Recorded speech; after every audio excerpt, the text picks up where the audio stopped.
Coming up on Wyoming News Now, some businesses had to return the CARES Act funds in Wyoming. We will tell you why.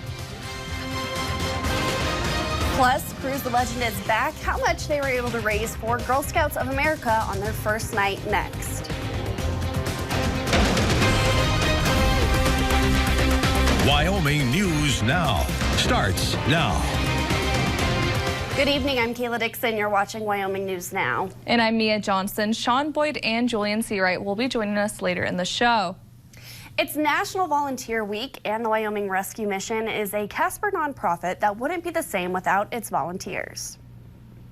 It's just staggering how many people want to help, and it's beautiful how many people want to help, and we appreciate it so much. We staff literally could not do it without our volunteers. Steadily says there's no typical volunteer, with people helping out from in the kitchen to yard work. The Wyoming Rescue Mission has more than 950 active volunteers. Last year, volunteers logged over 11,000 hours. Lisa K. Burridge is one of those volunteers, and she helps out by making brunch every Sunday.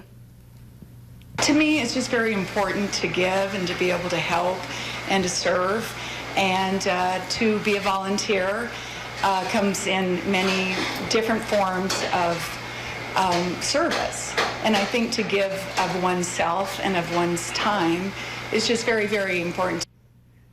We will highlight another Jefferson Award finalist, which honors individuals volunteering in local communities, on tomorrow evening's Wyoming News Now shows.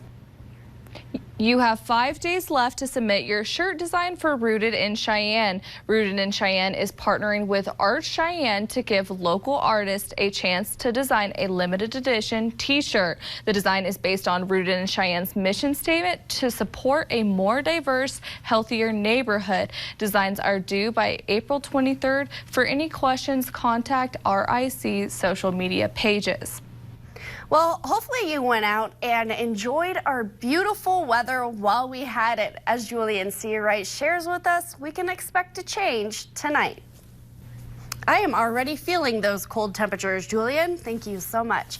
The Casper Area Metropolitan Planning Organization is asking for your help on their planning projects and programs. The MPO is hosting a socially distanced in-person open house for the public to review the draft public participation plan. This review will provide invaluable input to the success of transportation efforts in the city. The open house will be April 28th at the Gruner Brothers Brewery at 5 p.m. to 6:30 p.m. And Cruise the Legend in Cheyenne raised nearly $2,500 for the Girl Scouts. This was the first cruise of the 2021 season. Cruise the Legend says thank you to everybody who joined the first cruise night. Every Saturday you can cruise downtown Cheyenne from 6:30 p.m. to 9 p.m. And starting Memorial Day weekend, anyone over 21 years old can open carry alcohol within the Downtown Development Authority District. You will only be allowed to have a beer or wine in a plastic cup, and this will only take place from Memorial Day to Labor Day each year. Open containers will be allowed every day in the summer between 8 a.m. and 10 p.m. Businesses throughout Wyoming were able to take advantage of federal dollars to help them through the pandemic last year. As Wendy Core reports, some businesses have actually returned a portion of that CARES Act funding, but not all of it was voluntary. Looking at coronavirus numbers in the state, Wyoming has 461 active cases. According to the Wyoming Department of Health, there are about 49,000 lab-confirmed cases.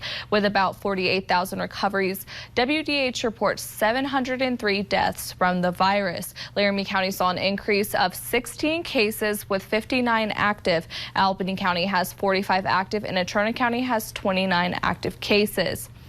Now looking at vaccination efforts in the state, almost 164,000 people have received a first dose of the COVID-19 vaccine in Wyoming. More than 123,000 received a second dose. More than 10,000 people have been given the one-dose vaccine. Many cities across the country are preparing for a verdict in the Derek Chauvin trial as closing arguments begin tomorrow.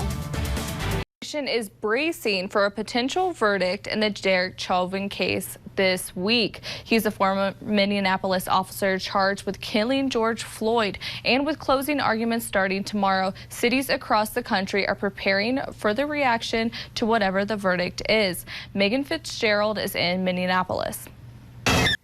Well, this weekend was great across the Cowboy state. However, we are looking for some changes that will be good for our drought. We'll take a look at it with a full forecast after the break. You know, Mia, I'm ready just to throw out the snow. Just throw it all away. I know, I'm so ready for it. Well, our next story and the last story for tonight doesn't deal with snow, but it deals with space. NASA is holding its breath tonight on the eve of a historic helicopter flight, the first ever on Mars. As Aaron McLaughlin reports, engineers are hoping it will bring a Wright brothers moment for the future of interplanetary air travel. Not tomorrow. I don't know if it'll probably be live somewhere, but I'll definitely be catching it on Twitter. Yeah, no, I definitely want to keep up with that and see how it goes because, I mean, like they said, it's a groundbreaking thing, you know what I mean? And what does this mean for Mars? Does this mean we're going to explore it further? Oh, yeah. Who would be the first one to inhabit Mars? That must be the next question. Do you think there's life on other planets, Kayla? I do, but that's a different subject. Well, that'll do it for us. We'll see you tomorrow.